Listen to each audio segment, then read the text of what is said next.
Hey everybody, welcome back to the Dynamic Torah podcast.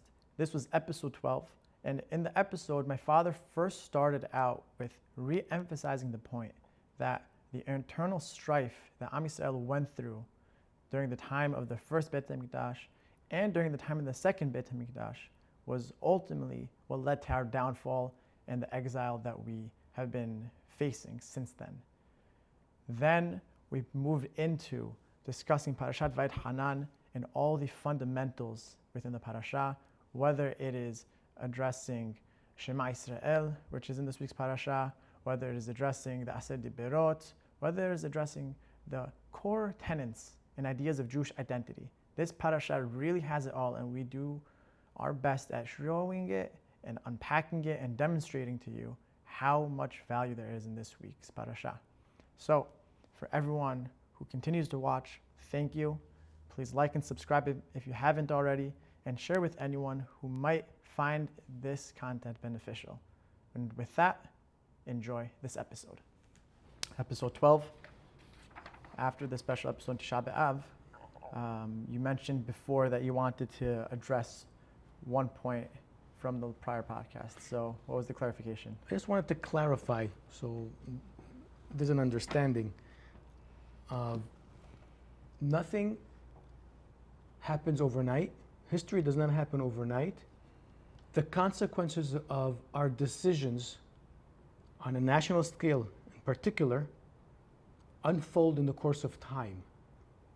And it's never one direction. It's always a combination of people engaging in certain behavior that leads to the consequences. So although in the last episode I was demonstrating based on the history of what Josephus was writing in his times, that initially the Romans, the emperor Titus, they didn't want to destroy the temple. They respected the sanctity of other people's sacred places. They respected it.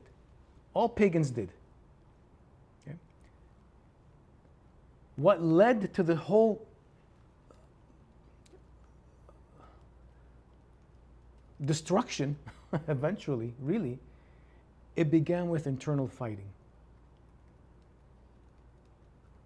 We might have disagreements with people who are not of our faith. We're living in America. We are. The majority of this country is Christian. Mm-hmm. In general, we get along. We may disagree on certain theological questions, but on the particulars of how are we going to treat each other, we agree. We agree.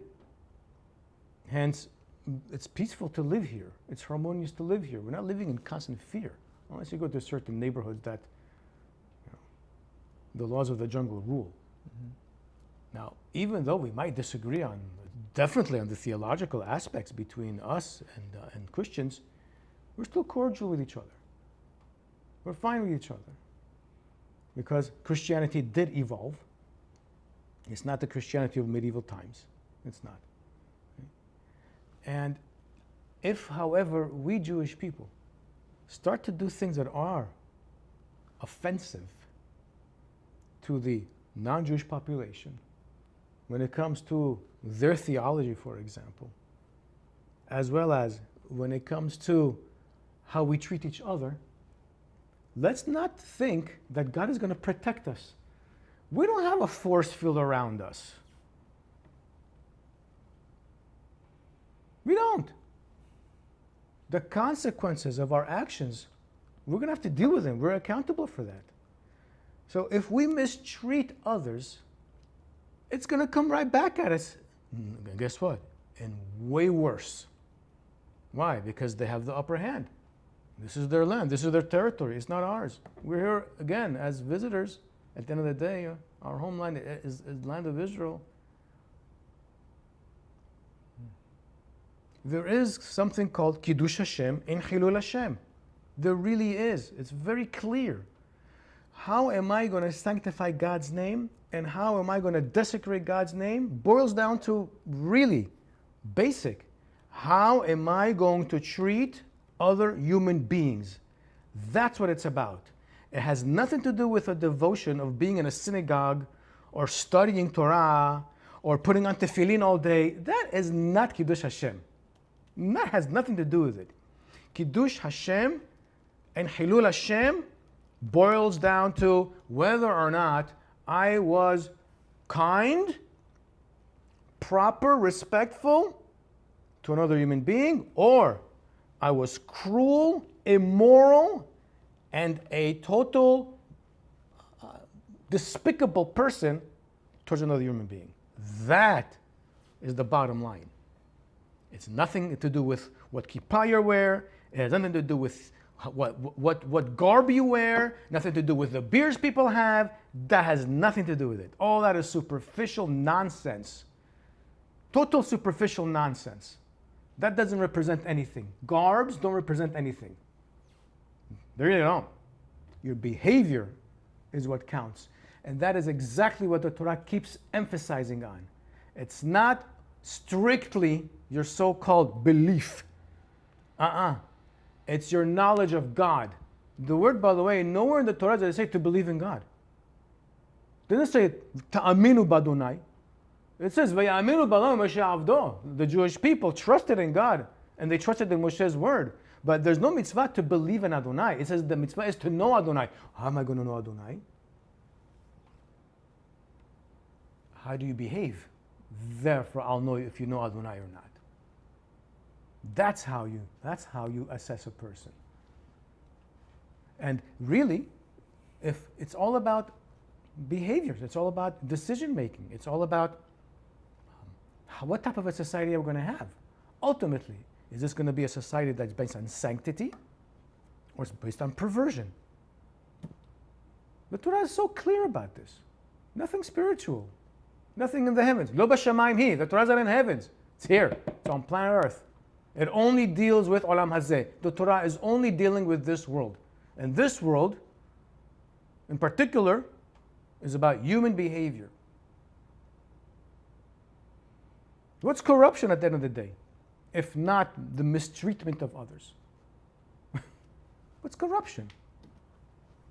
Be it the government, be it citizens among each other, be it just common people, neighbors, you name it. Family, all that. Friends, this is it. The Torah, as we said before, the Torah is trying to lead us to have a more harmonious, peaceful society. It cannot eradicate evil automatically. There will always be evil. Why? Because people make bad decisions. They make wrong decisions. Yeah, people are selfish. People are envious. People hate. We got it. However, it's leading us to have less of that, if anything, in society. So what happened in the time of the first temple, the time of the second temple, and throughout our history, yes, we were living under sometimes cruel people, cruel authority, cruel empires. Yes, even living among neighbors who were not so nice. Yes. But we also determined how they're going to treat us based on how we treated them and how we treated each other. I keep emphasizing this because that is the covenant that we have with God. If I'm going to only say, well, every bad thing that ever happened to the Jewish people is because of the Goyim, oh, really? Then I'm denying what the covenant says. And I don't believe in the covenant. But if I'm going to say, when bad things happen to us, it has to do with initially us, Jewish people, forget about God and His ways, then that covenant is real and true. And then I see it. That's why it's emphasized. So we can't only blame the non-Jewish people that did bad for us. Whoa. What did we do also? So you're saying it's a reckoning on the people to take accountability for themselves, their actions first and foremost, before they even look outside. That is what the Torah keeps saying. It's telling us. It never says point the finger at the enemy, point the finger at the goy. It doesn't say this.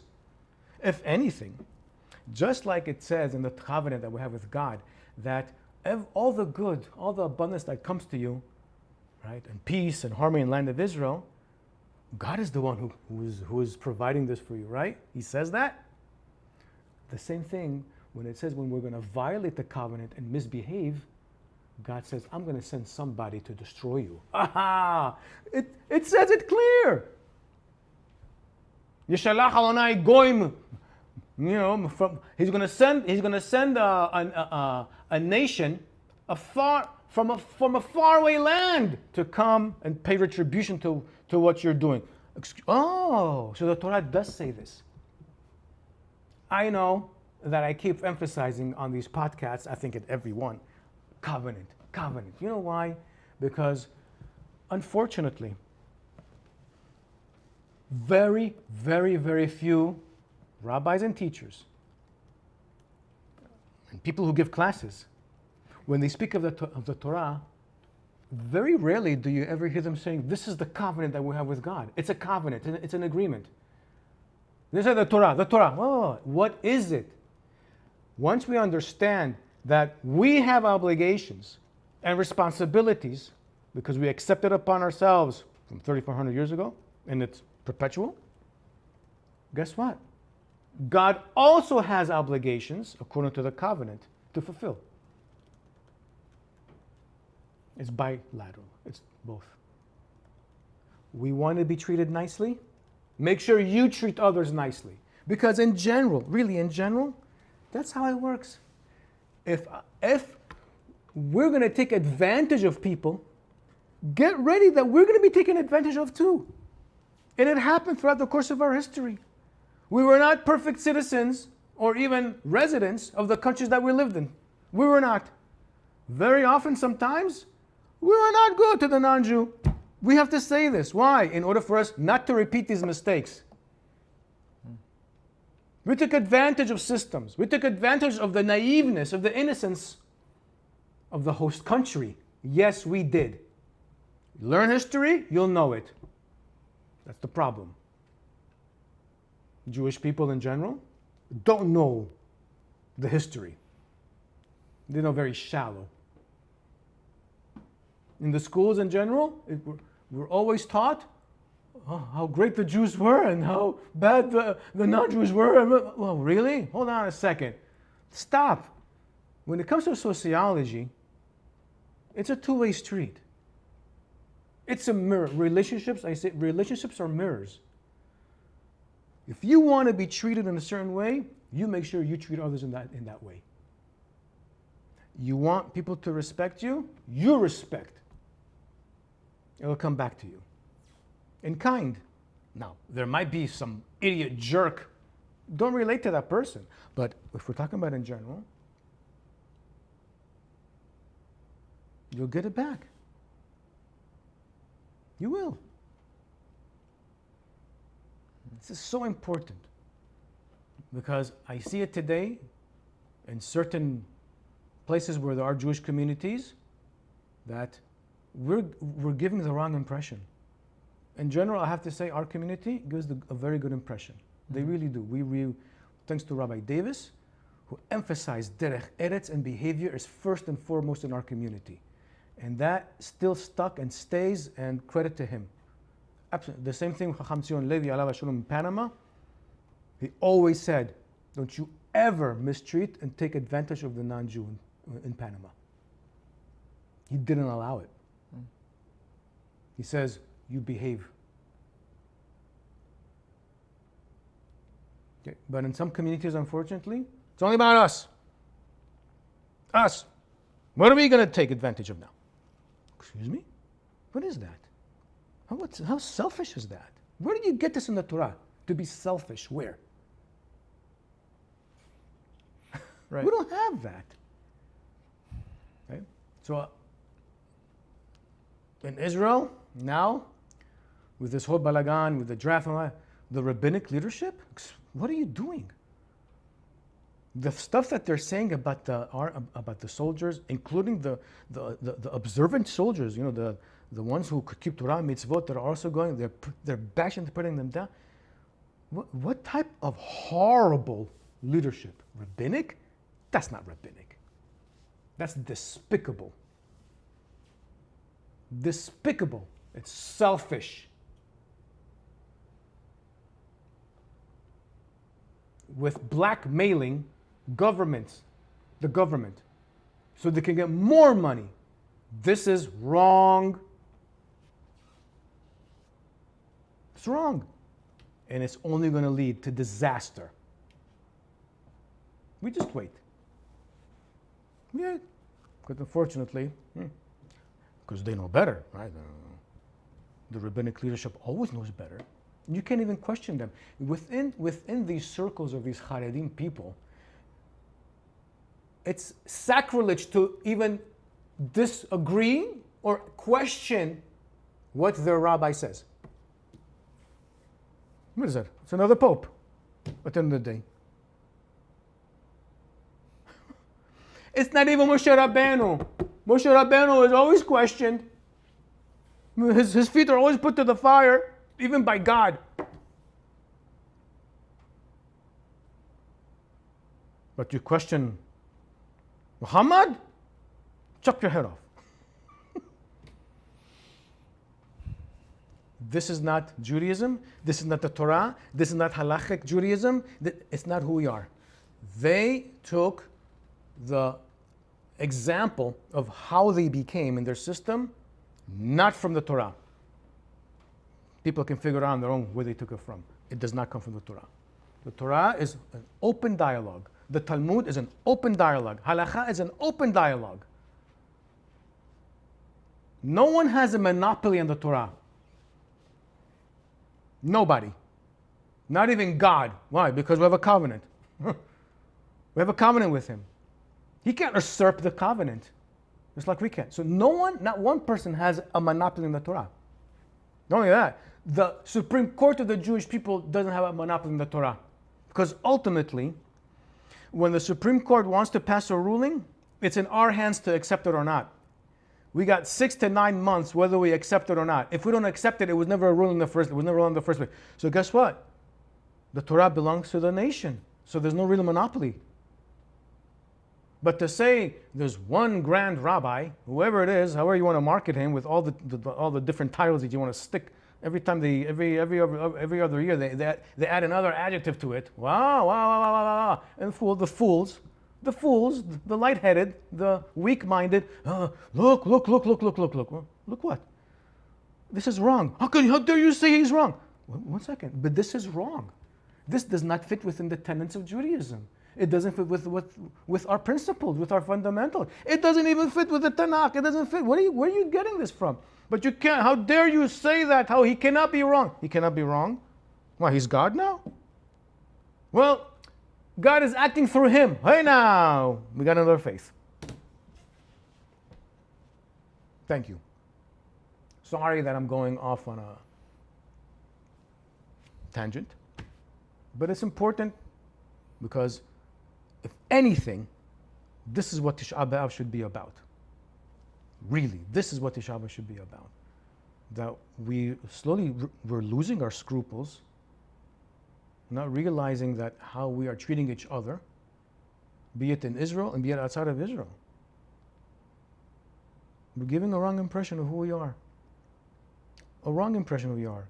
In Israel, it's not only the observant ones, it's also the people who are, not observant from the point of view of how are we viewed in the world.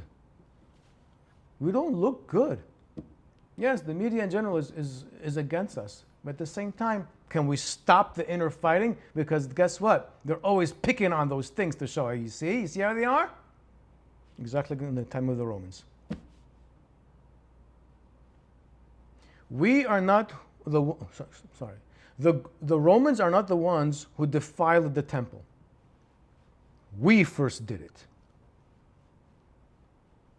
The Babylonians are not the ones who defiled the first temples. We are the ones who first did it.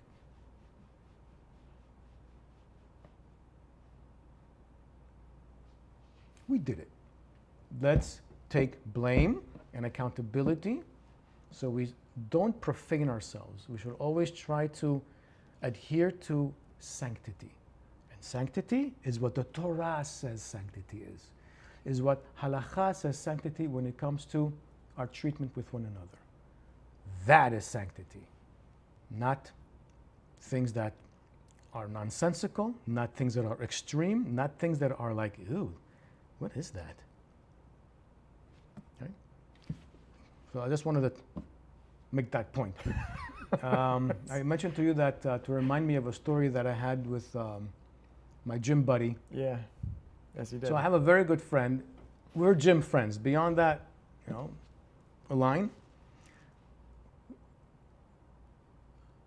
We work out for like 13, 14 years already. We see each other very often in the gym. He's a wonderful person.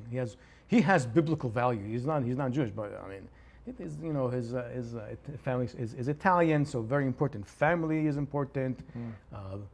Being honest with your word. He's very successful.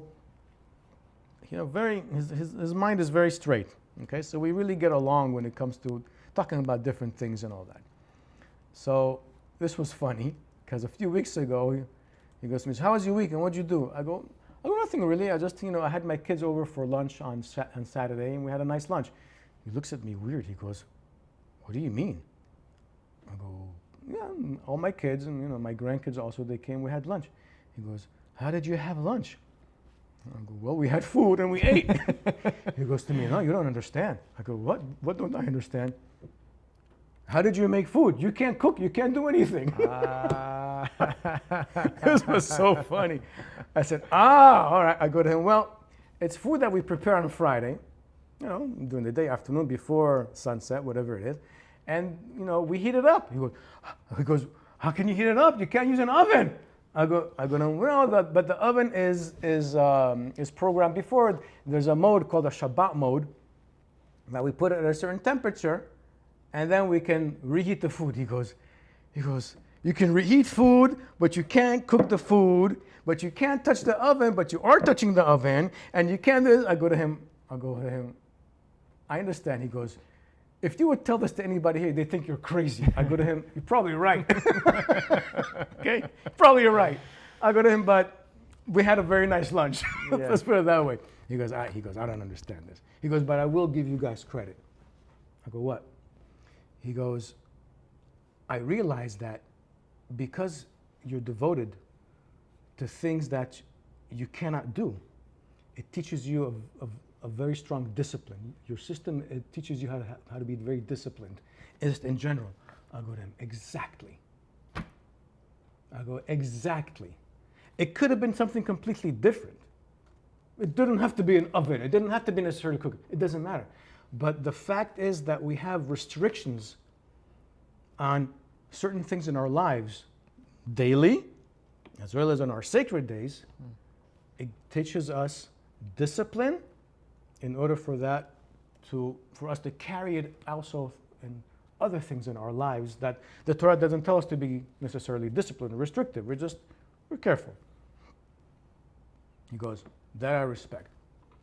I go, "Okay." That's a funny story. But it's true. Yeah. The Torah teaches us how to be disciplined. So when the Torah says, I think it's in this parasha, that when God puts challenges in front of us, it says, "Ka'asher yeyaser ish et beno, Adonai Elohecha meyasereka." Just like a father, meyaser, and I translate the word liyaser, comes from the word Yissurin, but Yissurin, in my opinion, doesn't mean suffering. I understand it as disciplining. Just like a father disciplines his child, the Lord your God disciplines you. In our lives, we must have discipline because it gives us structure. It gives us structure. It gives us also things that we prioritize. And throughout the course of our lives, the more disciplined we are, we can also be more focused. We have more clarity. We have more boundaries, what's acceptable, what's not acceptable, in order for us to really have more meaning in our lives and not just be thinking that I can do whatever I want is going to give me a meaningful life. Oh no, that's a savage life. That type of a life is strictly superficial. That has no meaning. It's just what do you call this? What, hedonism? Hedonism. It's just a momentous. It's just for the moment. Oh, like a YOLO life. Yeah, Like, pleasure, one moment. You know, I want to have gratification now, and that's it. But are you thinking of the consequences? No. No, that's too much. I mean, that's part of the challenge of being a human. No. Absolutely. Aren't we always tested in that regard of being forced to think long term about certain decisions that we're going to make in the now and present now, present day, right? We're supposed like.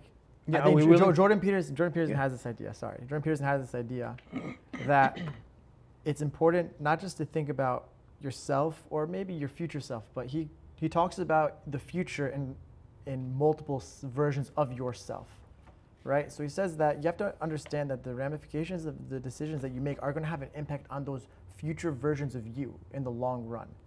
So whenever you make that decision, think hard about what it will do and how it will impact your life, not just thinking about how it's going to impact you just now and here. Thinking long term requires also, again, focus, clarity, and integrity, self-integrity, and not relying on maybes and could be's and I'll wing the system somehow, or nothing's going to happen to me. No, you gotta think long term. When you think long term, you're willing to sacrifice something in the now.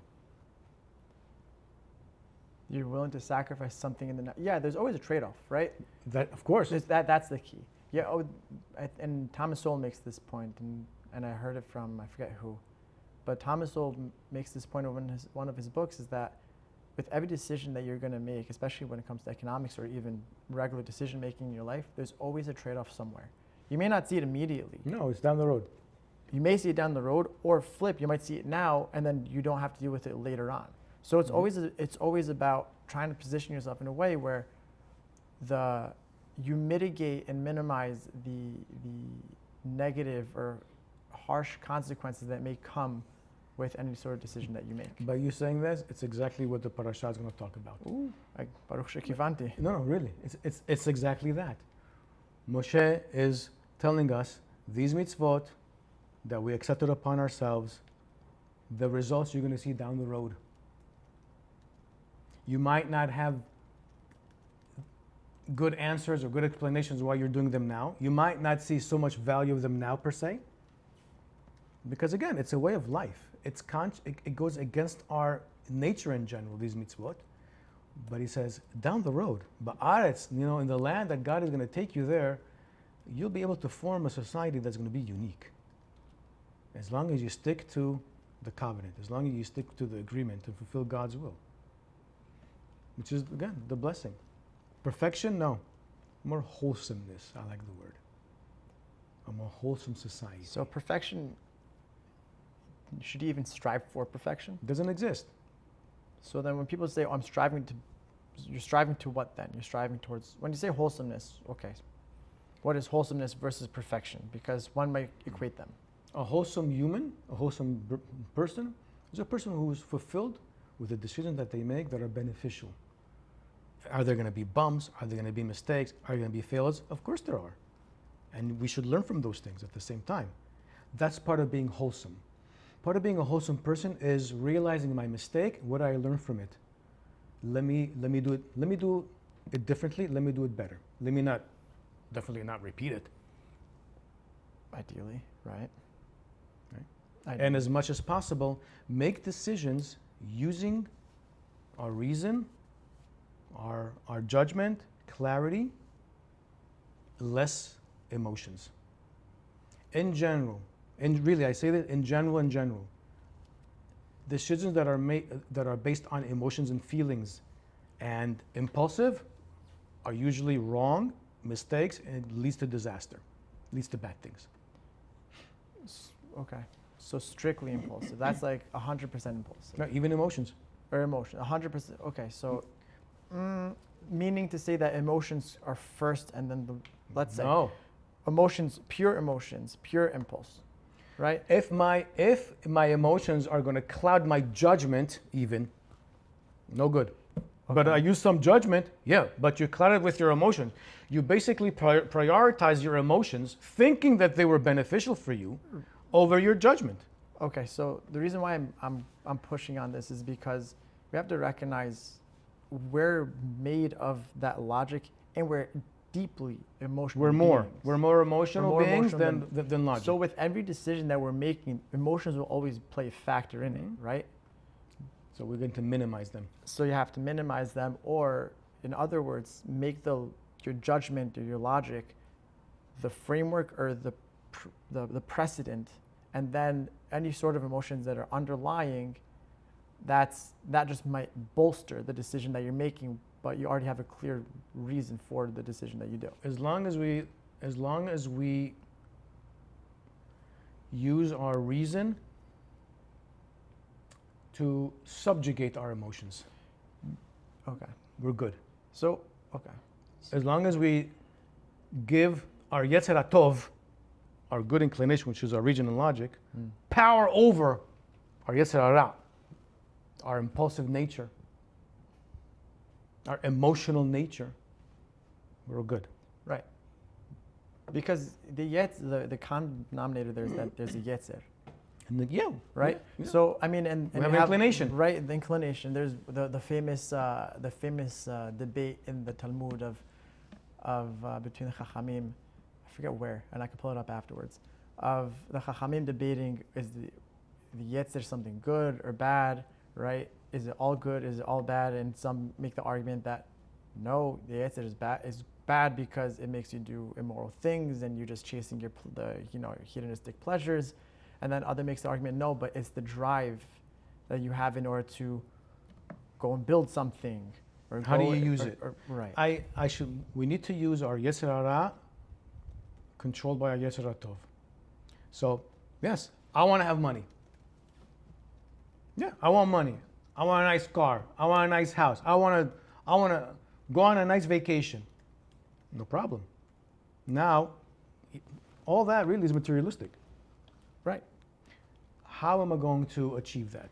Okay, I can achieve it with doing the best when it comes to business, doing the best when it comes to my dealings with others, having integrity in my business. I pay my loans. I pay people. I'm honest in business. I don't cheat people, etc., etc. And of course, part of that money will go to my future, and part of that money I'm going to spend on the material stuff because I enjoy that. Great. Mm-hmm. But if I use my Yetzer Hara to achieve those things that I want, like stealing, conniving, cheating, etc., no.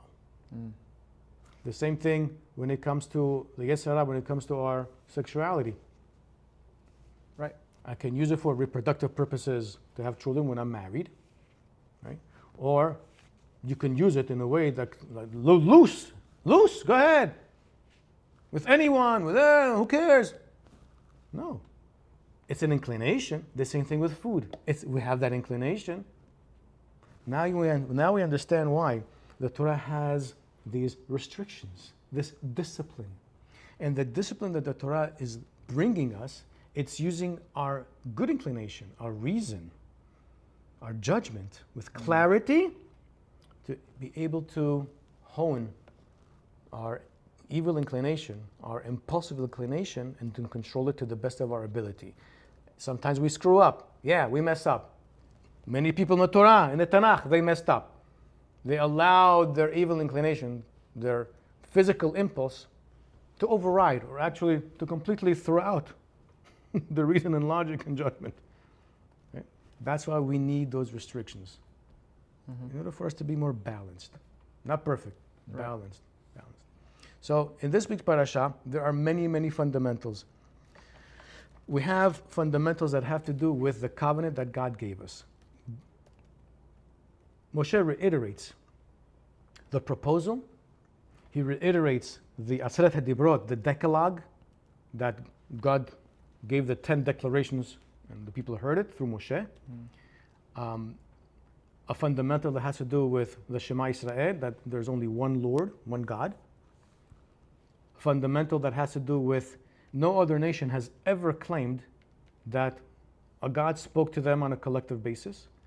No other nation ever claimed that a God took them out from a foreign nation. Okay? Moshe reiterates very often, be careful not to succumb to idolatry and paganism. Over and over and over again. Not only the making of images and to worship them, all different images, there's like a whole list. At the same time, don't forget who Adonai is to you. He took you out of Egypt. He sustained you. He takes care of you like a parent. He's always making sure that you're okay. He's the one who provides for you whatever you need. See, this is the thing. When we forget about God, by default, we took upon ourselves a different God. And you have often Moshe Rabbenu saying, Atahor eta. Your eyes saw, you saw. Face to face, God spoke to you. You witnessed all those things that were done to you. So you can't deny them. It's truth. It's fact. For us. Not for anyone else. We do not have to justify our faith that is based upon our history and facts to anybody. Why not? Because the Torah is exclusive, the covenant is exclusively for us. If people want to borrow ideas from it for their own societies to have a better society, by all means. But we don't have to persuade you that this is what happened to us, this is our experience. By the way, the same thing goes to America. America has its own oral tradition of its past. It has its oral tradition how they got here, the Pilgrims. It has its oral tradition how they came up with all these ideas of what eventually became the Declaration, the Constitution, all that. And there's a lot of oral tradition that's not written in the history books. A lot of oral tradition. America does not have to justify its oral tradition and who they are to any country on the planet. It's exclusive to us. Just like the Japanese don't, just like the people in New Zealand don't, just like the people in Argentina don't. This is exclusive to us. So why so much scrutiny? I don't understand. Why do nations and other people have challenge? Who? Well, one, challenge America and degrade it in all sorts of ways. And I mean, the parallel is, and ultimately, is Am Yisrael. Because over the course of time, how many debates? Who were they? Who are the ones who kept debating, and who are the ones today who are debating America? I mean, right now it seems to be a lot of people are within America. Yeah, but who? All those people hold positions of power. That's who they are. They want to take the power from the people. They want to say, we are the ones who have the power and we want to dominate you. That happened to us through the course of our history, be it political, governments, yes, because we were always a threat to the state with our crazy ideas that all humans have image of God and therefore all humans are free. Oh my God, what a sacrilege. For them, this was sacrilege. This is heresy. How dare you? How dare you say the emperor is not a god? How dare you claim you're not a subject of the state? What are you, an idiot? You're crazy. Then the church. How dare you not succumb to our tenets? How dare you not accept Jesus as Lord? How dare you not believe in the divinity of the Pope as well as in the divinity of the sovereign? In Europe, it's all who is the one who has control. And nowadays, and also from before, this whole nonsense of the socialists of America, this is nothing new. This has been around for a while. This now their numbers have grown. Resurgence. Right? And they have a lot of, and they're being given a lot of attention, and that's the problem, right? They want the power. they want to take away power from the people. Ultimately, that's what it is. What's socialism, if anything? We're all the same. Yeah, but who has the power? Who has the authority? We all have authority. That's a lie. No matter what, there's always someone above. It's a lie. Socialism is another word for communism. It masquerades with words. That's all it is. It masquerades with promises. It's a lie. It's a tactic. But anyone who challenges, the fundamentals of America, what are they challenging? Freedom? What other freedom are you offering that the people don't have freedom of? Oh, you want entitlements. That's not freedom. That's prejudice. That's discrimination. Entitlements? Based on what? Not on merit. Nah. Anything but merit. Capital system? No good.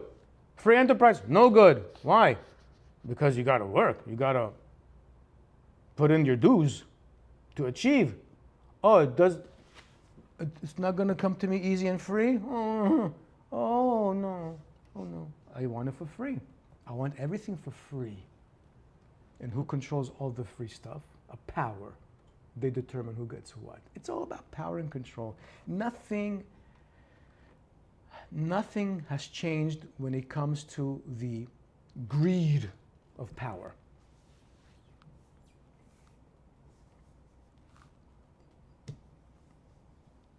It just masquerades in different words and ideologies and people. That's all it is. Well, it never ceases to rear its ugly head. No, it doesn't. No, it doesn't. And there are very powerful organizations, very powerful people that we don't know who they are, who want more power all the time in the room. Okay? We need to be aware of it. That's why America is a threat. That's why the Torah is a threat. It's a threat. Okay? God forbid, we don't need a power to tell us how to think. Of course. What? What do you mean? The academians are not going to tell the university students what to think? Not how to think. What to think?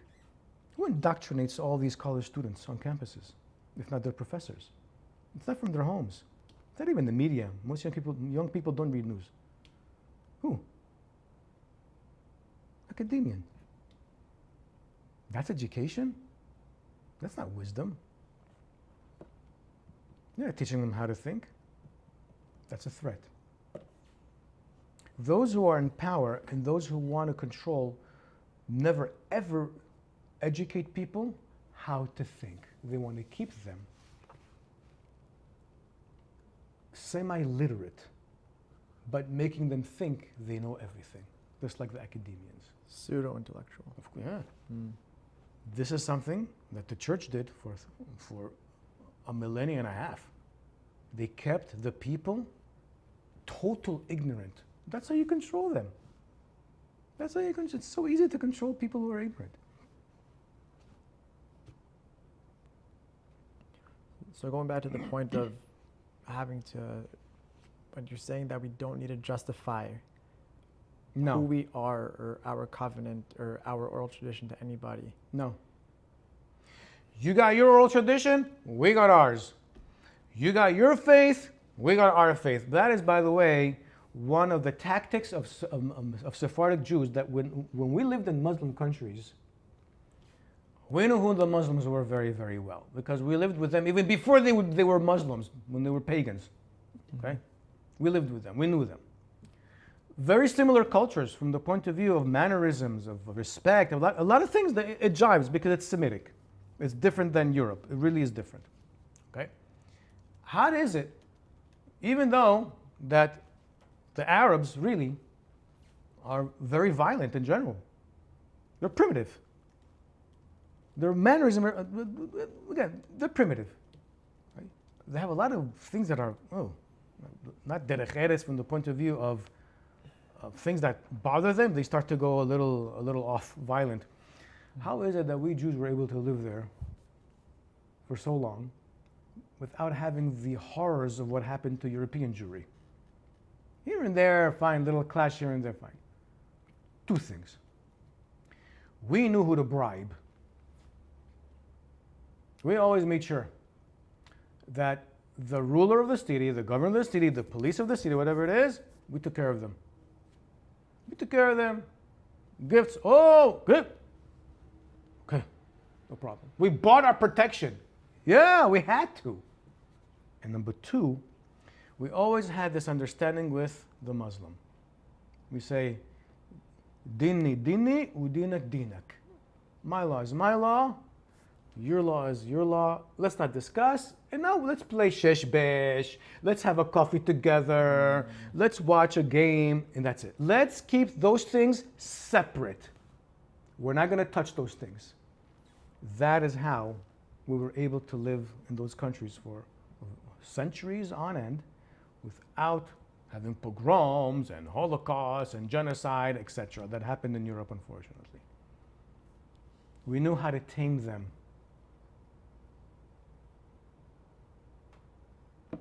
Tame. Yeah. And make them feel good. That's the thing.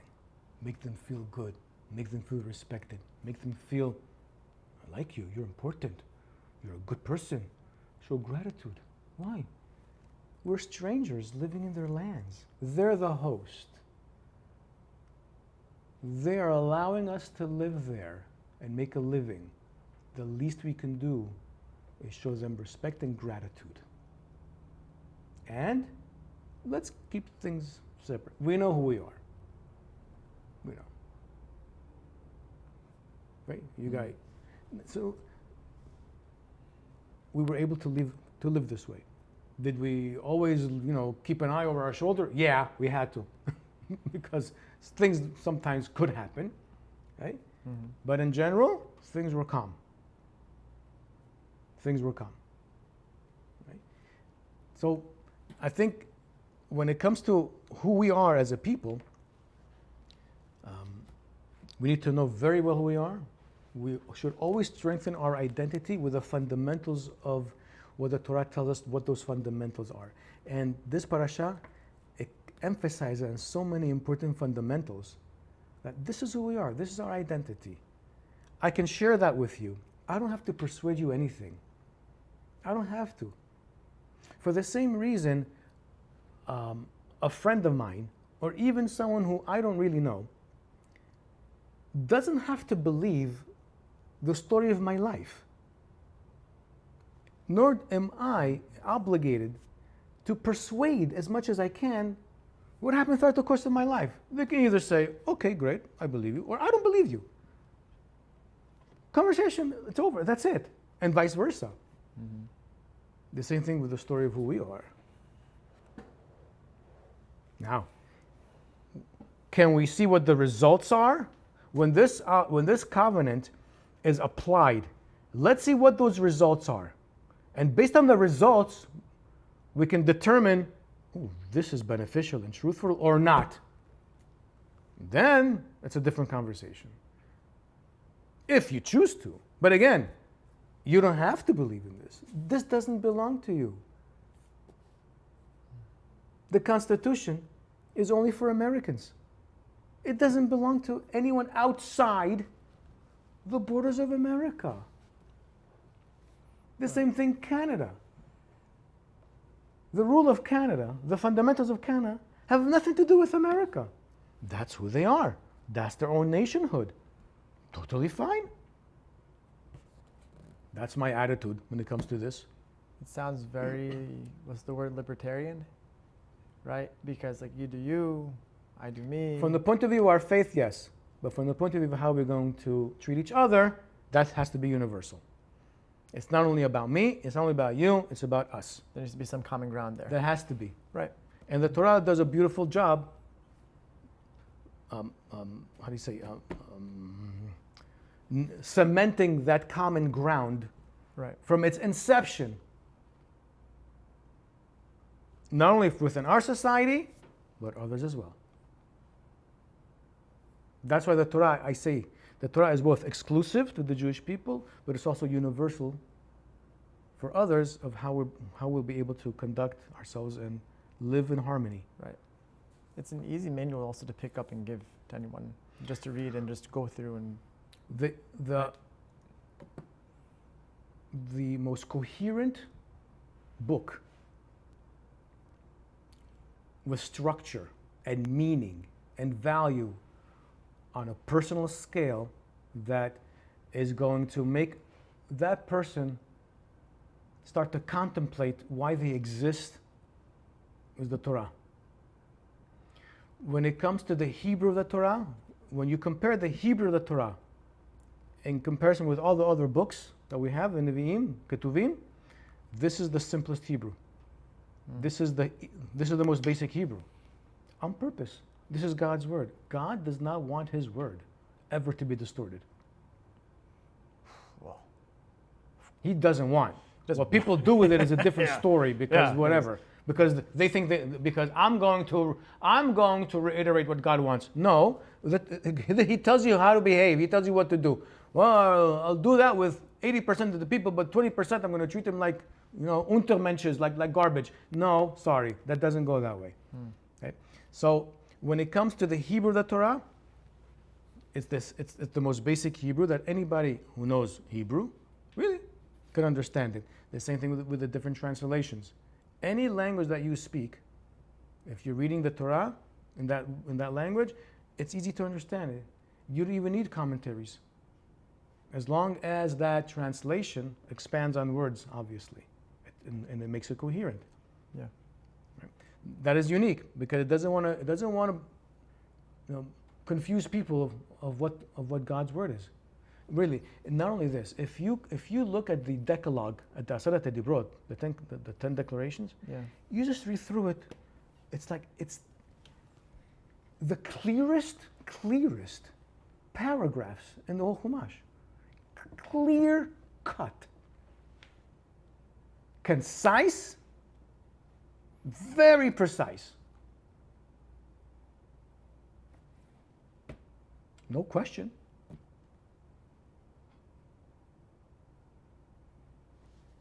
Honor your parents. What don't you understand? Do not steal. What don't you understand? Do not be envious. Give true testimony.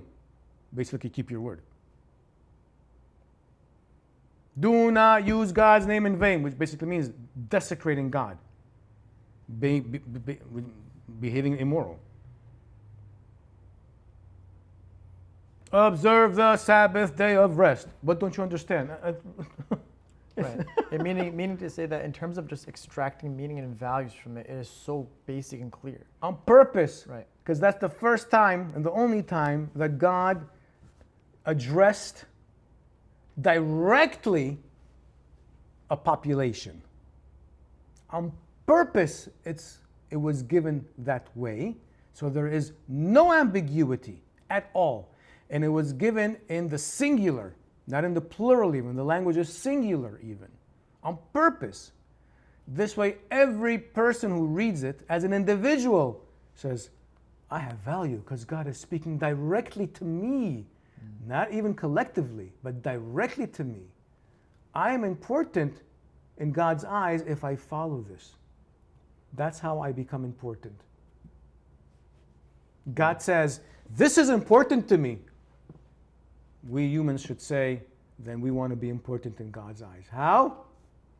By making this important in our lives, by living by it. Yeah. Okay? All right. So let's do a few more fundamentals.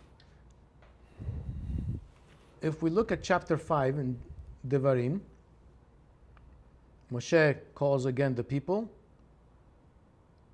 and he's going to reiterate the Decalogue, the 10 declarations. Mm-hmm. And he says the following. He says, Adonai Eloheinu karat imanu berit bechorev. The Lord our God, again, our, together, made a covenant with us at Horev, which is another name for Mount Sinai. It's a nickname for Mount Sinai. And then it says, Lo et avotenu karat Adonai et habet hazot. Not with our fathers God made this covenant. So, however, the way Sa'adia Gaon expands on this, he doesn't say, we shouldn't read it that God didn't make a covenant with our fathers. Literally, he says, God lo rak im avotenu. In other words, not only with our fathers, but ki itanu.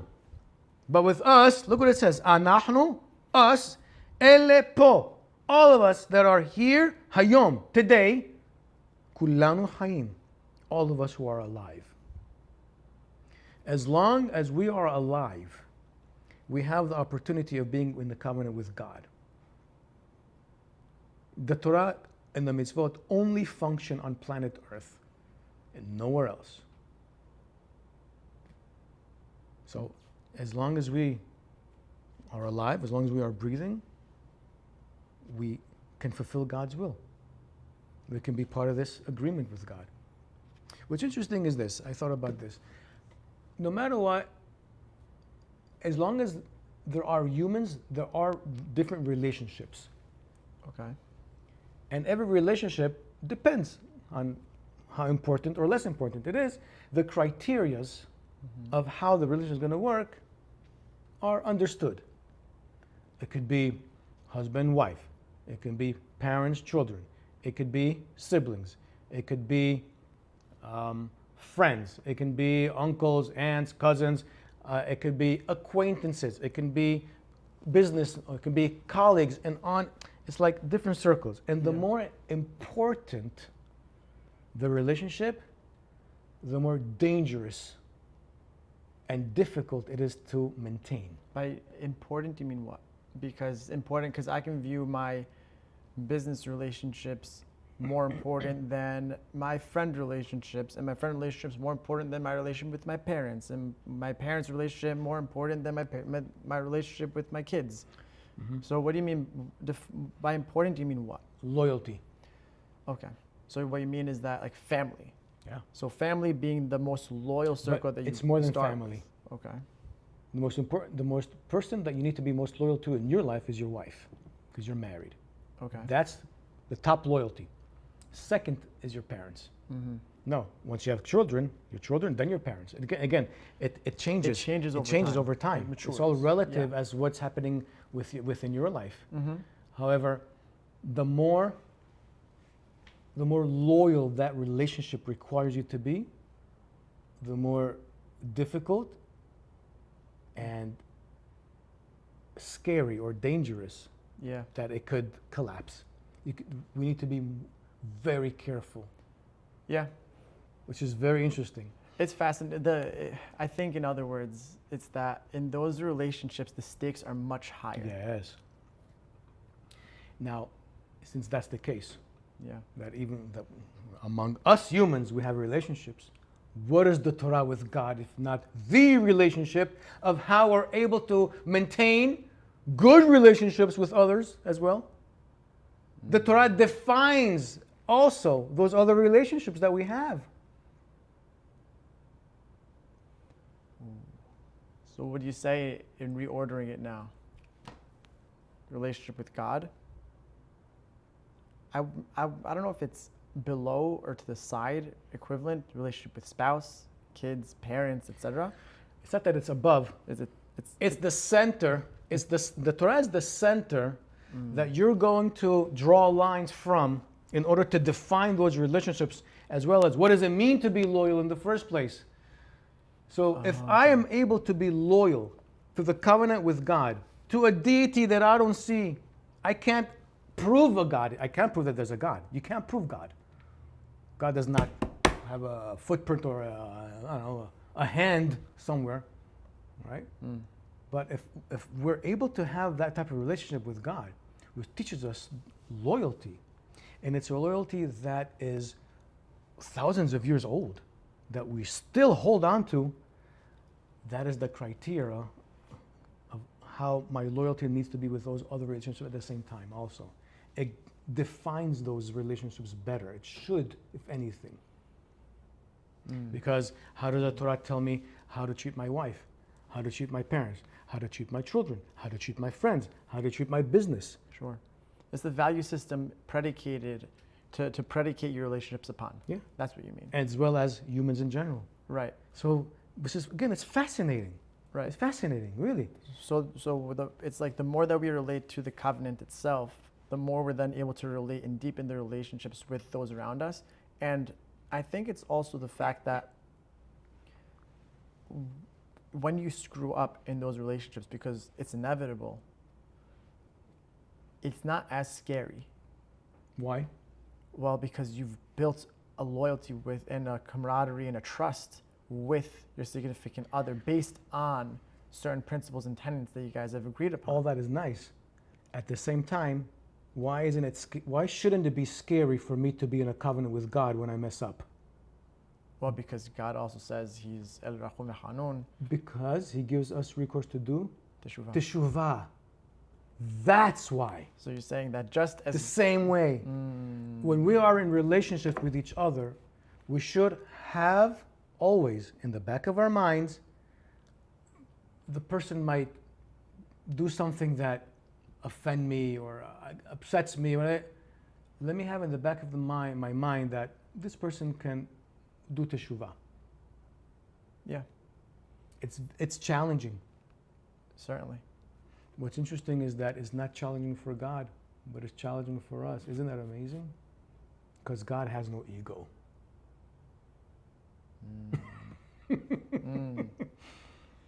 Yeah, I think God is always, and I think the perception of Judaism is that God is, like we've said before, God is not the judgmental, angry God that other people perceive Him to be, but He is a compassionate, merciful God, always looking to give Am Yisrael, their humanity, the benefit of the doubt. Do your best, right? Even though He knows, Yodea Keliot Valev, He knows everything, what's right, He knows our innards, and He knows what we're thinking, and He knows there's always that door that He's given there, that path that's always open to us To come back if we decide to walk on it. But again, it's predicated on our own choices that we're going to make. Why is it, again, how is it that we should see that when it comes to humility, God, again, the God of the Torah, is the essence of all humility?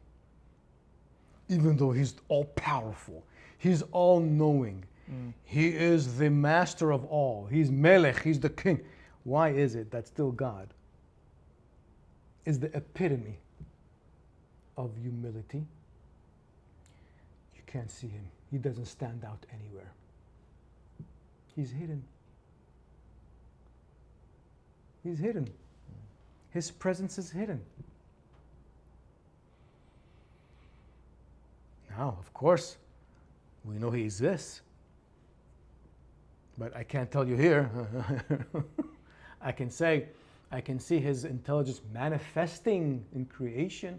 Oh, yeah, but that's His manifestation of His intelligence, but that's not Him. God is not in a cell. It's like the ultimate version of tzniut in a way. It's the epitome of humility. What is to be tzanua? What is anav? You don't stand out. You don't stand out. That's anava.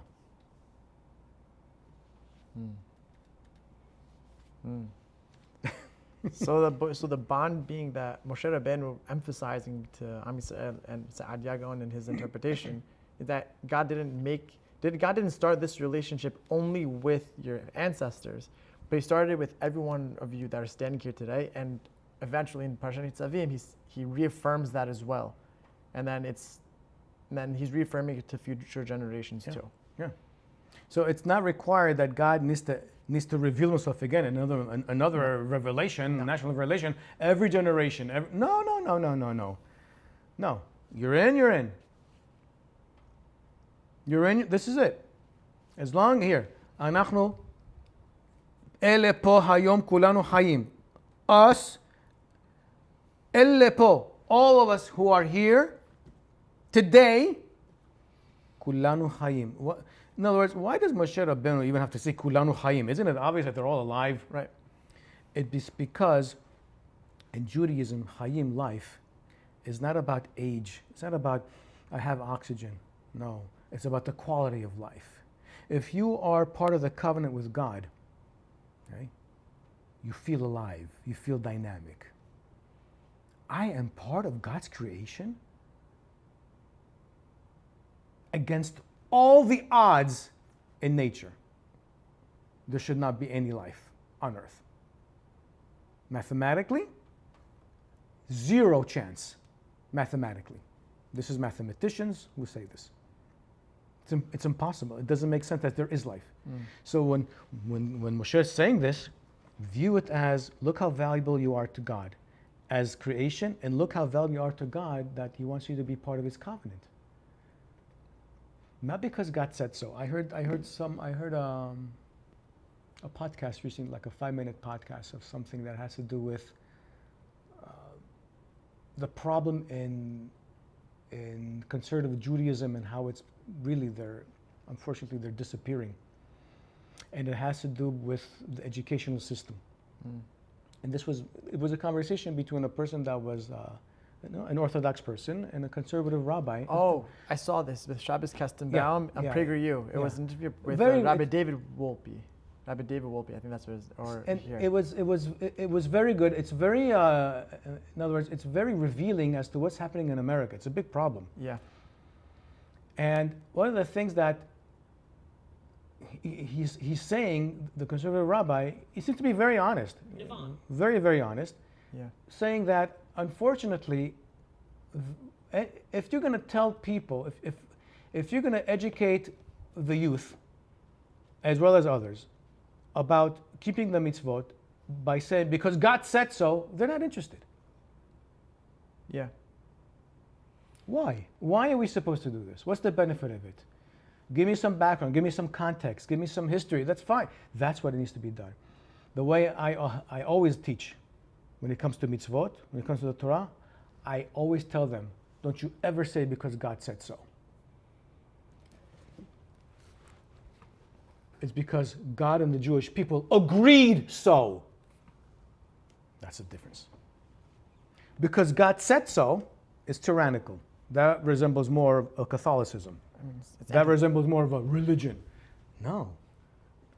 Emphasis, covenant, agreement. We keep Shabbat. Ultimately, you know why? Forget all the benefits. Ultimately, you know why? It's because we have an agreement with God. We're about to now go into Rosh Hashanah, Yom Kippur, Sukkah, all these kasher, keeping kasher.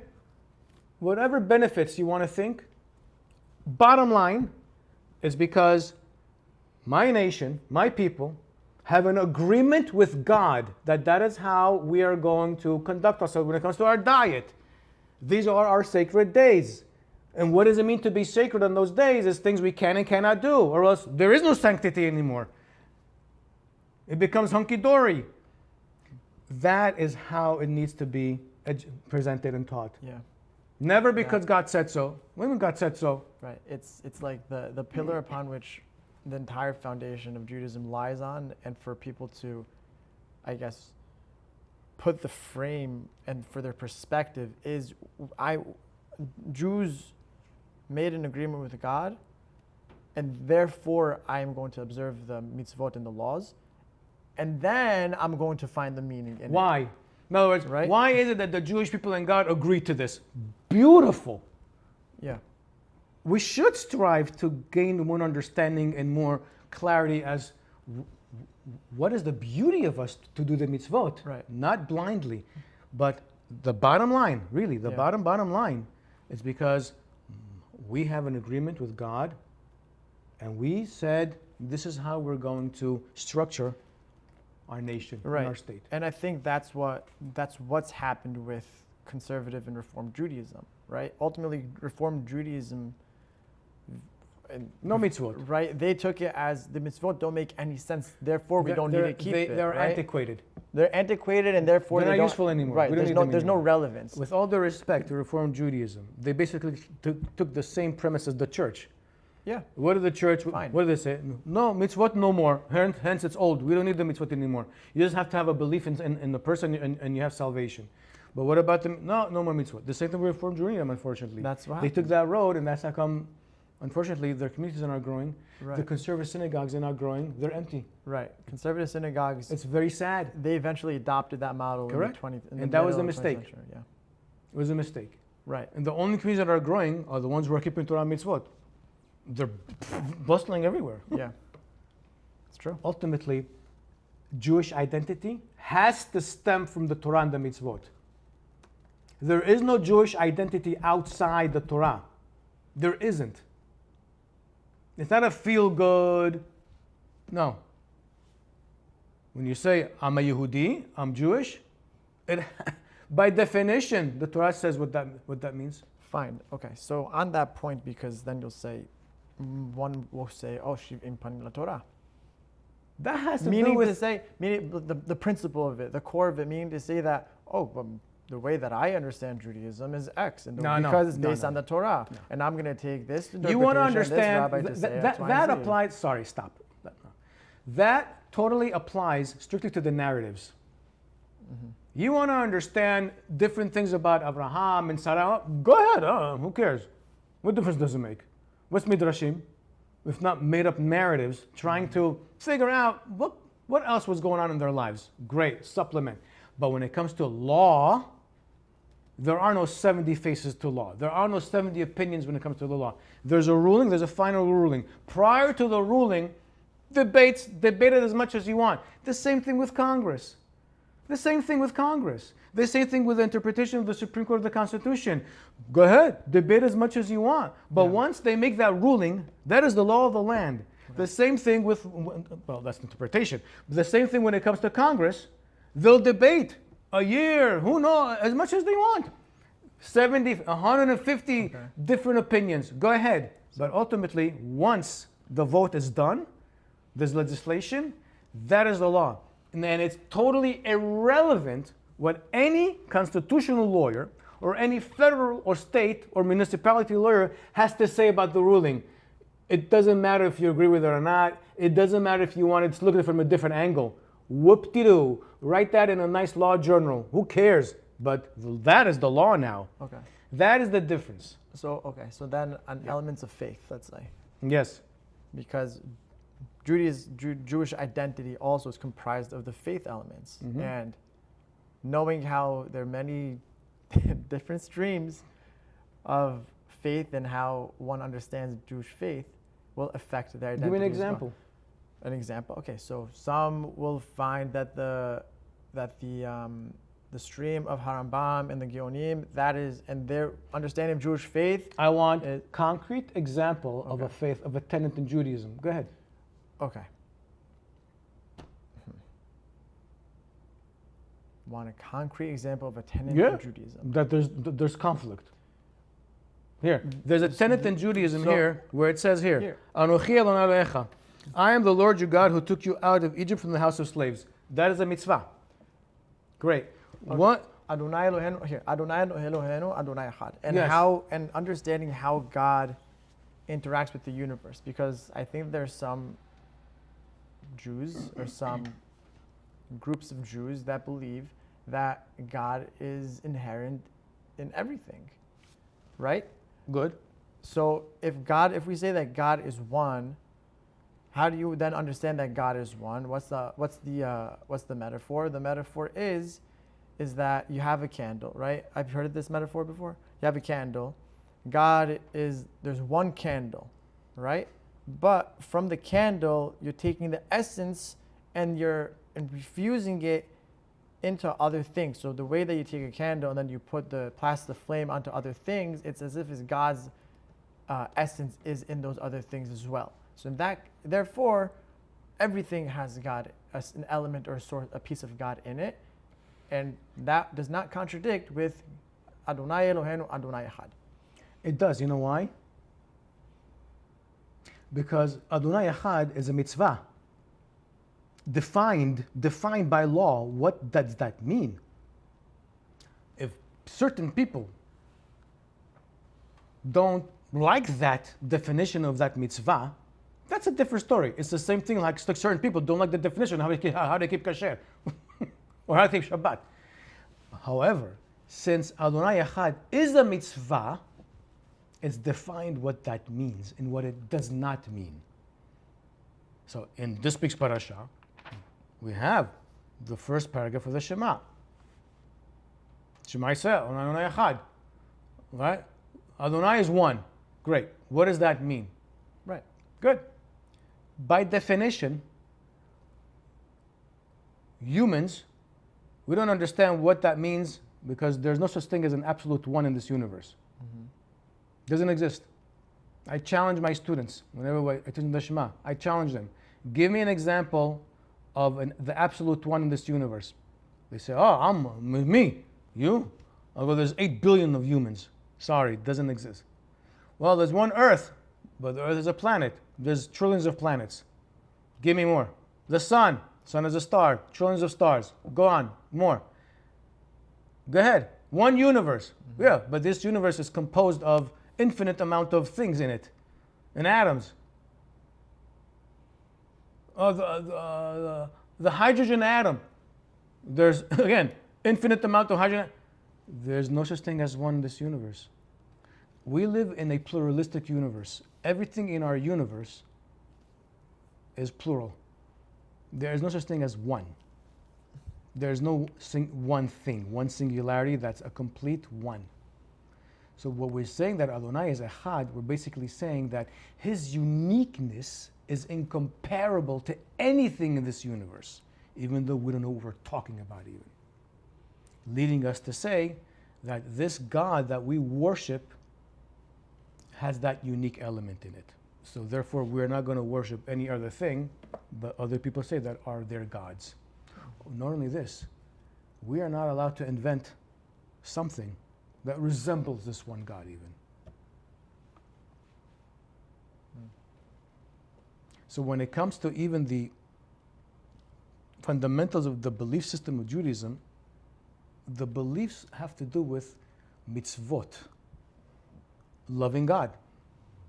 V'ahavta Adonai Elohecha. Right. You would think, oh, it's an emotion. Not necessarily, no.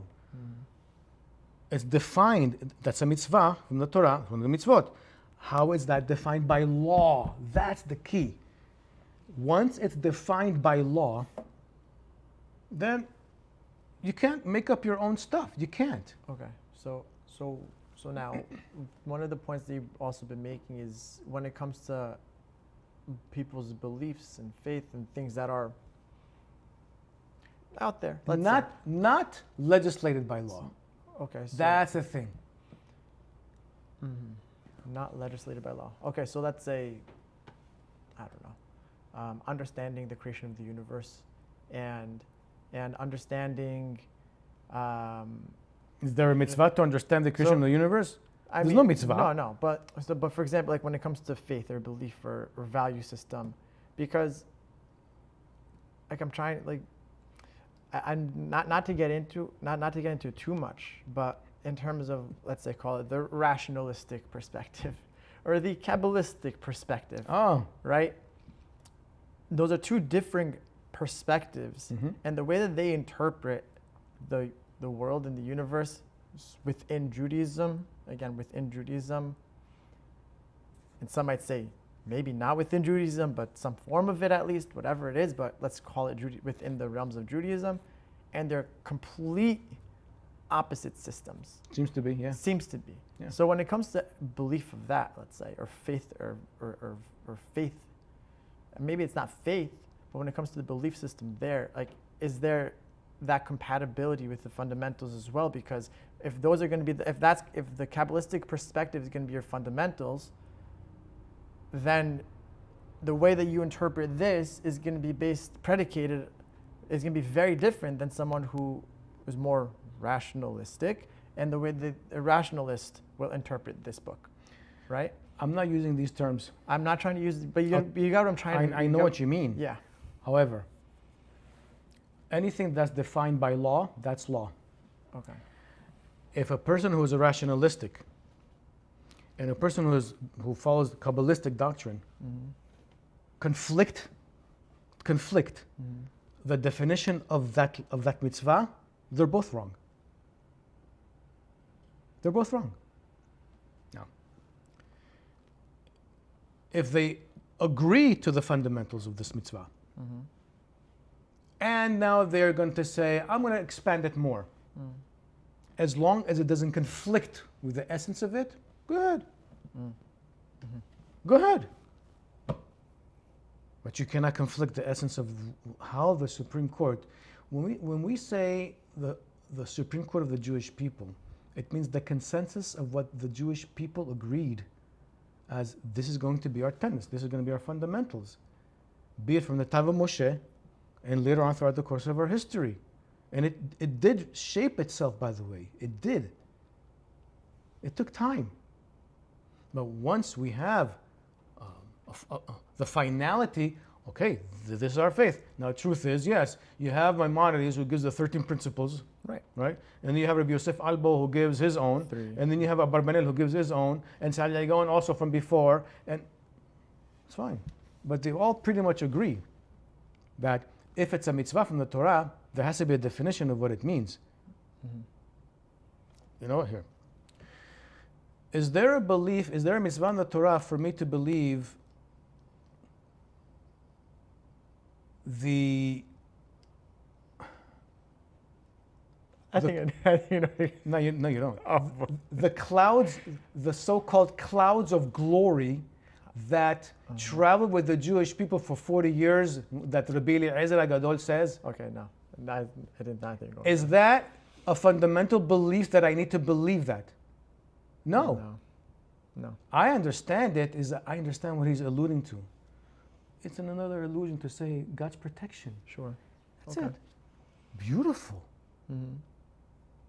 Okay. No. But it's not a fundamental belief. There's no mitzvah that says you need to believe in the Ananei Kavod. No, there isn't. We have to first say the Torah first is law.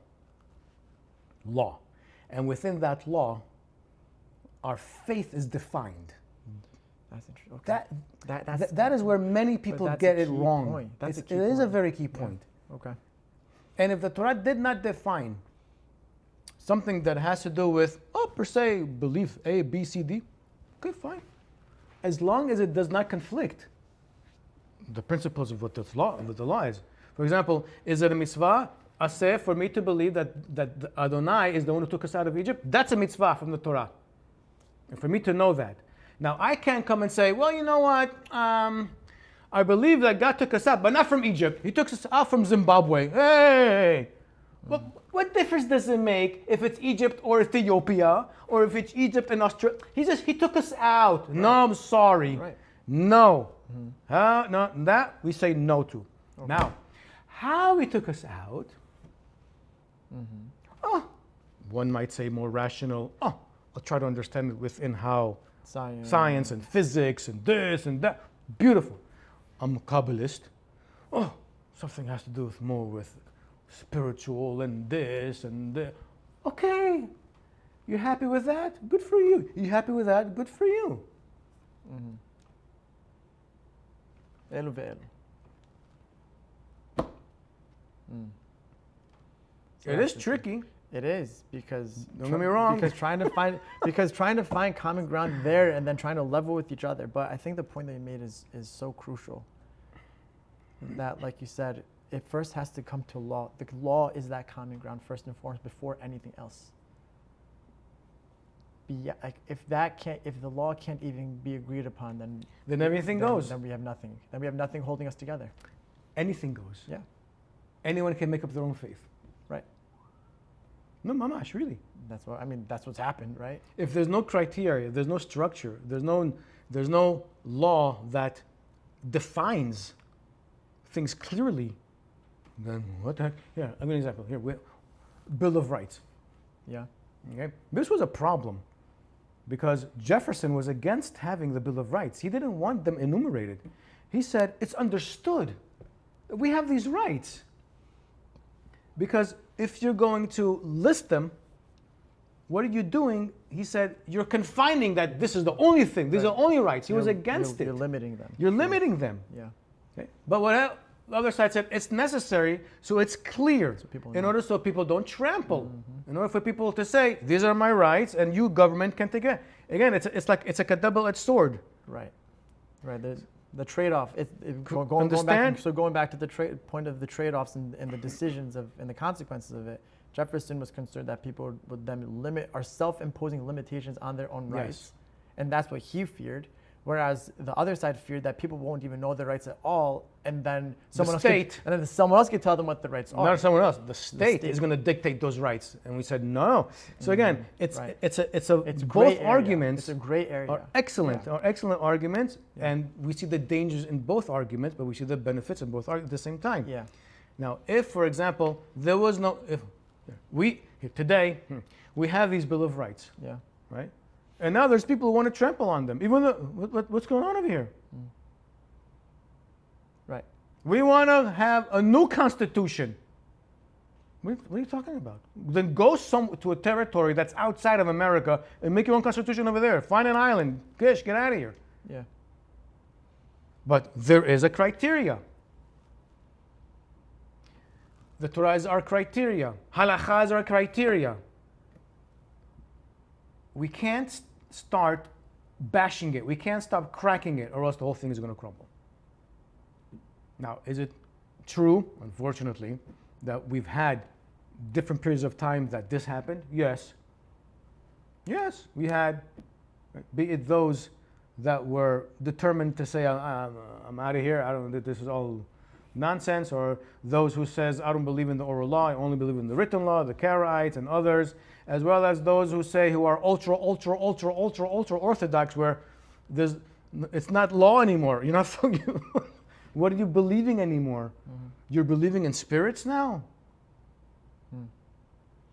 En od milevado, the Torah says there is no other God. God does not share his power with anybody. Where are you getting this from? No, but now they're going to come up with all different interpretations how God does, and how I don't know. You want to believe that? Fine. You know what? When you'll meet God in Olam Haba, you'll have a conversation with Him, and maybe you're right, and maybe if you're wrong, He'll tell you you didn't do a good job. I don't know. But if we really take seriously what the Torah is constantly saying, God is unique. Let's not water down who God is to our level. No. It doesn't go. We do that, we made an idol. And that happened, unfortunately, through the course of our time also. No good. He's out of his realm. We can't go up to him. He can only bring us down his word. But we can't go up to him, meaning we don't know him. We don't understand him. Right. We're clueless. Totally clueless. Yeah. However, by him watering down his will to us, which is in human language, through Moshe, he says, this is what I need you to do. Don't go beyond. And that is what the Torah also says here. Moshe says, don't add to it and don't diminish from it. Right. Don't start tampering with it. Don't start tampering also with the law. Don't start tampering who God is within this Torah, who God is also. Don't start playing around with that. It's very easy to. Yeah. And no matter what, you will distort. Right. Meaning to say that God is telling us who He is, so that we understand Him to the best of our abilities, and we can deepen the understanding within that specific framework. Don't mess around with it. Okay. And it's strictly due to the experience that we had with God, as to who we view God. Yeah. In addition to Him being the creator, that we can see that through, the sciences of the time. Yeah. But who is God to us as Adonai? That's the thing. That is exclusive to the Jewish people based on our experience with Him. We know that he's just. We know that he judges. We know he's compassionate. We know he's forgiving. We know that he's patient. We know that he had dialogue. All that, it's because of the experience that the Torah tells us this. It's not theory. Right. We know he loves us because we saw how he protects us. Zealous. He's zealous, meaning that when we do something wrong, he's Right. going to call us out. Right. If we betray him, he will. So that's the criteria of who God is to us. That's the framework. That's the framework. Yeah. And that is who the God, that is who is the God that we worship. By the way, the word Elohim has different connotations, Yeah. has multiple connotations. Mm-hmm. One of the connotations, the Elohim, is the God that you worship. So when the Jewish people said in Har Carmel with Eliyahu at the end of that whole Adonai hu ha duel, Elohim. Yeah. Adonai hu Elohim, they say Adonai is the one who we worship. The same thing when it says, Lo hiya lecha Elohim achim al panai, you shall not have other gods that you worship besides me. So the word Elohim, as Sa'dia Gaon translated in Arabic, says ma'budat, is the one that you ovedoto. It's the one that you Okay. worship. That is Elohim. Mm-hmm. Okay? But Adonai is the personal God of Israel that we worship. Right. So by him demonstrating to us who he is to us, therefore we can worship him according to his terms. His terms, not ours. I'll put it differently. In terms that we agreed upon with him. Yes, It's we more agree. precise. Yes. Yeah. Okay. Yeah. So again, if reading this parasha, I think people should do it in their house on their own, maybe a few times this week, maybe even next week.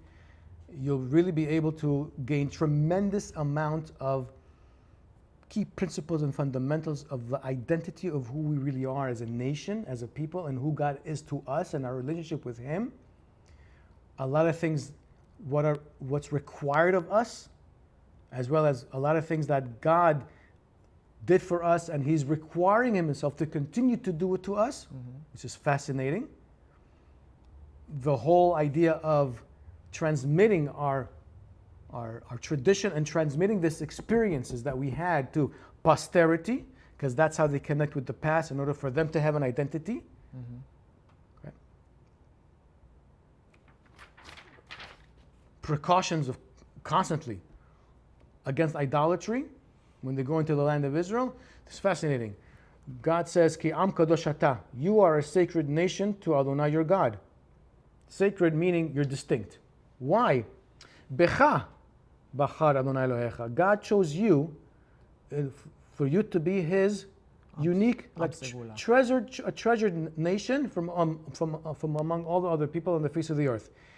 Why did God choose us? Because we chose God. Again, relationship. We chose God, God chose us. Okay? Right. That is also what makes us an Am Kadosh. Because we chose God, and because we chose to have a different path of life, a different set of rules that do not come from a human, but they come from a deity that we agreed with, that is what also makes us sacred. That's what sanctifies us. The mitzvot sanctify us and nothing else. That is something many people have a hard time with. What do you mean? Many people think that, besides mitzvot, there's other things I can do that they're sacred. They're going to sanctify my way of life. I don't want to. You don't want to give examples. Okay. I don't want to give examples. People might have a problem with it. God says no. I sanctified you with the mitzvot that we agreed upon. Asher kiddeshanu b'mitzvotav. We say this blessing when we make a mitzvah. God, you are the one who sanctified us b'mitzvotav, through your mitzvot, and instructed us to do X, Y, and Z. Don't go beyond. Don't start making things. Don't make up things, because again, you're going to make up another faith. Once you do that, you displace God. God is the one who tells us how to sanctify our lives. Isn't that enough? It's not enough? Seems not to be. So for some people, I guess For God many. is not enough. For many, I think that part of it is misunderstanding what God expects from us or wants from us. I think part of it is other people being instructed differently as well, right? I think it's Keep in mind, also, everything that you're saying is they're going outside of the framework. Yeah. They keep going. I'm not- Every time we hop outside, yeah, we distort it. I'm right. I don't This is it. disagree. I'm just. This is fascinating. It is fascinating. I think that, I mean, like we've said in the past also, we already have so much to observe. Let's start with that. And then Not enough? if we want to add more into it, then if we want to make our lives harder, let's do that after we start with the basics. Right. God wants us to enjoy the Torah. God wants us to have ease with the Torah. Here, I think you should keep Not- going. Yeah. Not a burden. It should not be a burden on us.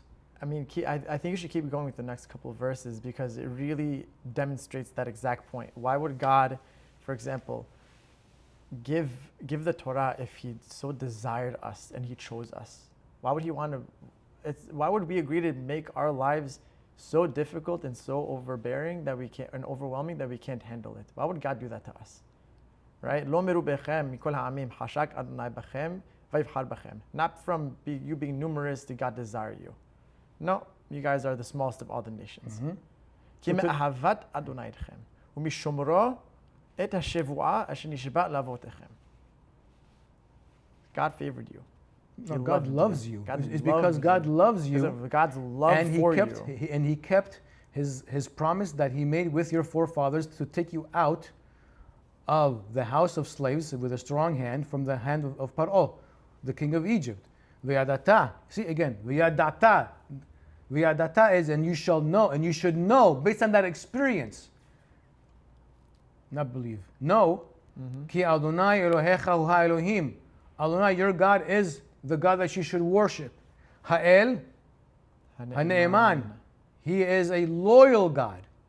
Shomer, Haberit, V'achesed, who keeps His covenant and His kindness, le'ohavav, for those who love Him, u'shomer mitzvotav, and for those who keep His mitzvot, le'elef dor, for thousands generations, basically forever.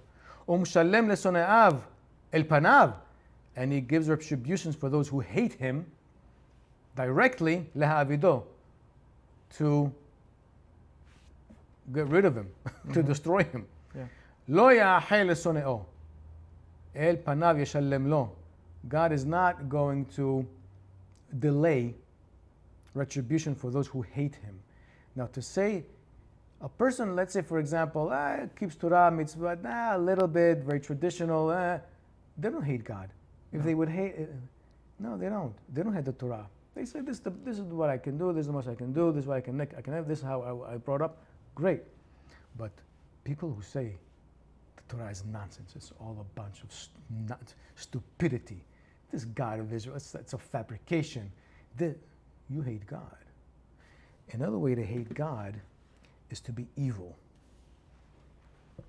You do evil, like real evil. You hate God. You love yourself. You hate God. Because God is the one who gave value to humanity. And that's how you're treating the crown of His creation. And you're just saying, why do I need to be nice or kind, honest, just to anybody? Charitable? You hate God.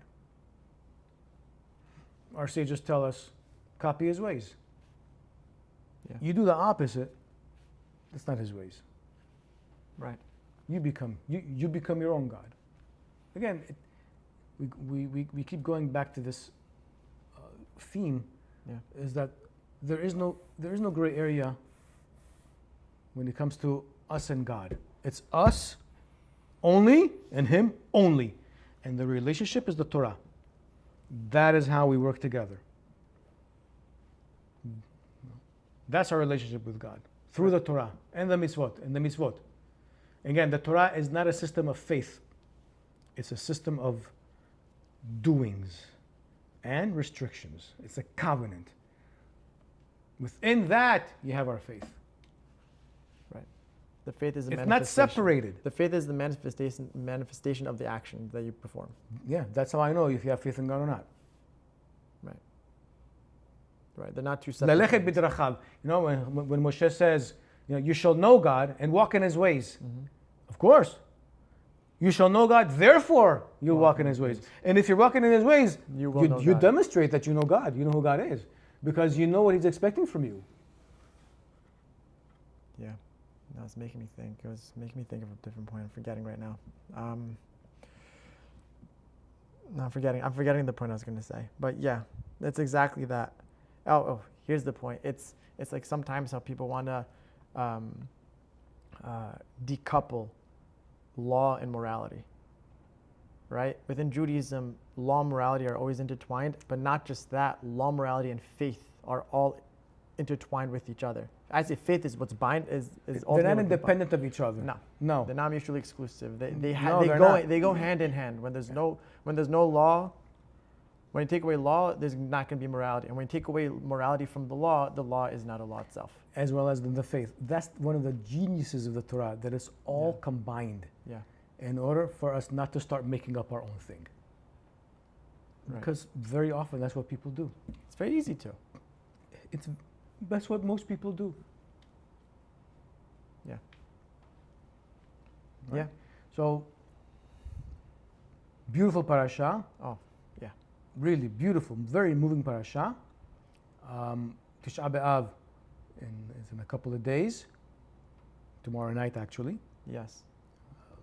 We should find meaning of focusing on what are some of the illnesses that we have in our communities, in our nation, as well as in Israel, and to think that somehow we are connected. Because, unfortunately, we see other Jewish people who don't resemble how we are or how we behave. No. It's like, okay, have a good day, who cares? That's not who we are. That's not how the Torah tells us who to be. No. It's very sad that we have a lot of Jewish people who have no connection with Judaism. We're in a very sad state of affairs today. We really are. Yeah.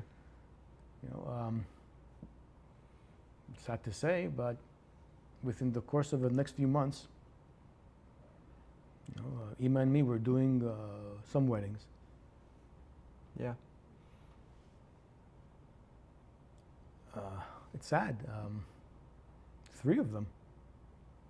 3. Yeah. They're not Jewish. They're marrying somebody not Jewish. Oh. They're going through channels of conversion that are not according to Jewish law. One, like no conversion at all, like nothing. Yeah. He's marrying a non-Jewish girl, like nothing, no interest. It's like 3. It's real. It's real. Sad. I It's mean, sad. Yeah. somebody shared with me that, it's very sad. He got word, 3 students from the school I teach, the graduate a few years ago, maybe 4, 5, 6 years ago, converted to Christianity. What? No way. Converted to Christianity. Wow. Isn't it amazing that no one's persecuting us? We're still going. Yeah. The church isn't, forcing us, torturing us to accept Christianity, but we're yes. There's something wrong. Not only do these children have really no fundamentals in Judaism at all. However Judaism was presented to them, wherever they learned it, it was very shallow, if anything, as well as they don't know what those other faiths are about. I keep pushing that in Jewish schools, including the one I teach, seniors must take a course for 1 semester of the fundamentals, the core fundamental, history fundamental of Judaism, Christianity, and Islam. for me, that would be a required course. You have to take it. You're going out in that world. So not only I know me. Yeah, that's very nice. What else is out there? You need to know what's out there. Not that they're bad. No. Learn it. What is their faith? What are the tenets of their faiths? What are some of their requirements of their faiths? What are the symbolism, the meanings, some history? Know that. Know what they're about. Contributions, non-contribution, of all three. How else are you going to solidify who you are? In comparison to what? If you got nothing to compare to yourself, then why are you saying you're all that? Do you know why God says that we're an Am Kadosh? That we're a sacred nation?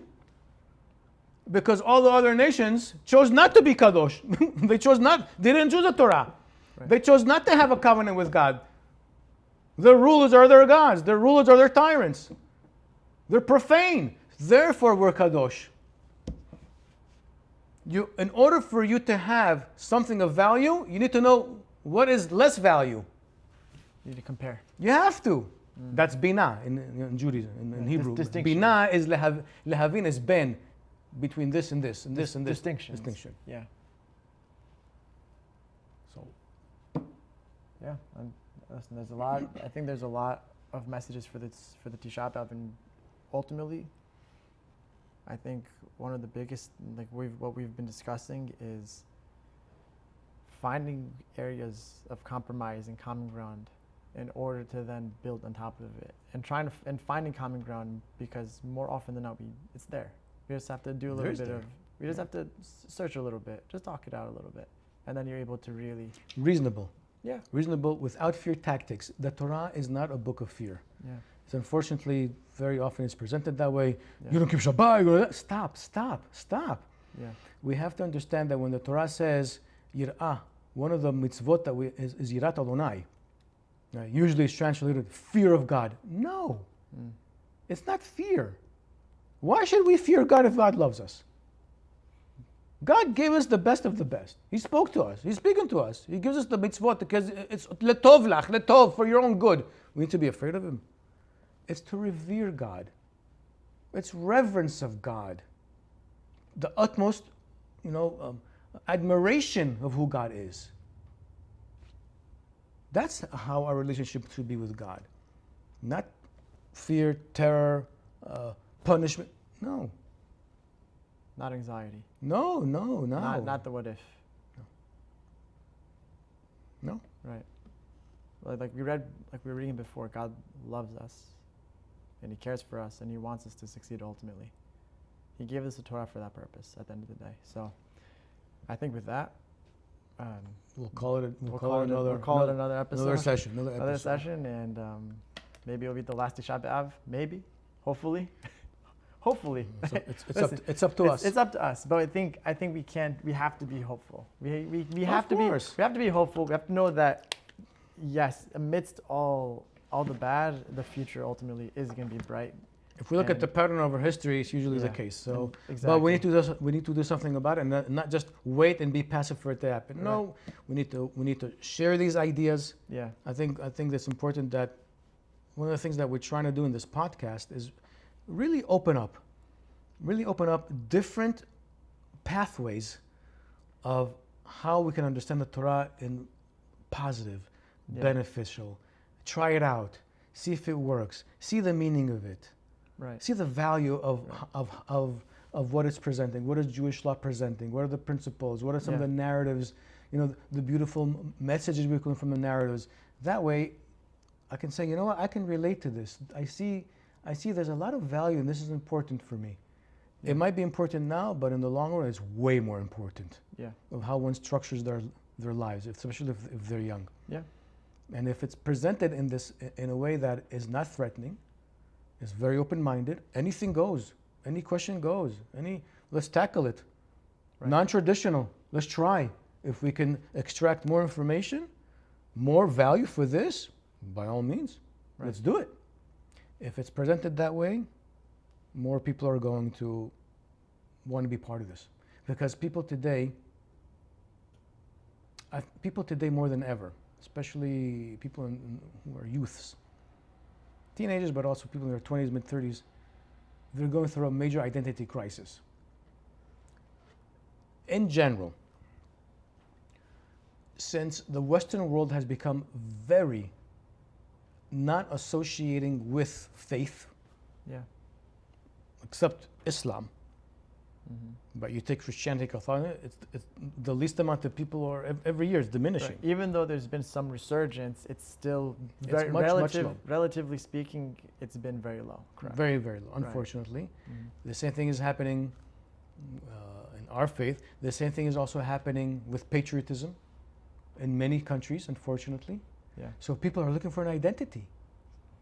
You can't function, you can't be a balanced, sane person without knowing who you are. It's a problem. So we're always looking for that. So this is one of the purposes of this podcast is to offer people a strong identity of who they are with their Jewish roots, with their faith, the reason why we are the way we are, our history, our perspectives. Yeah. In order again to be more inclusive. Right. Yeah. So. Baruch Adonai Olam. Amen. Amen.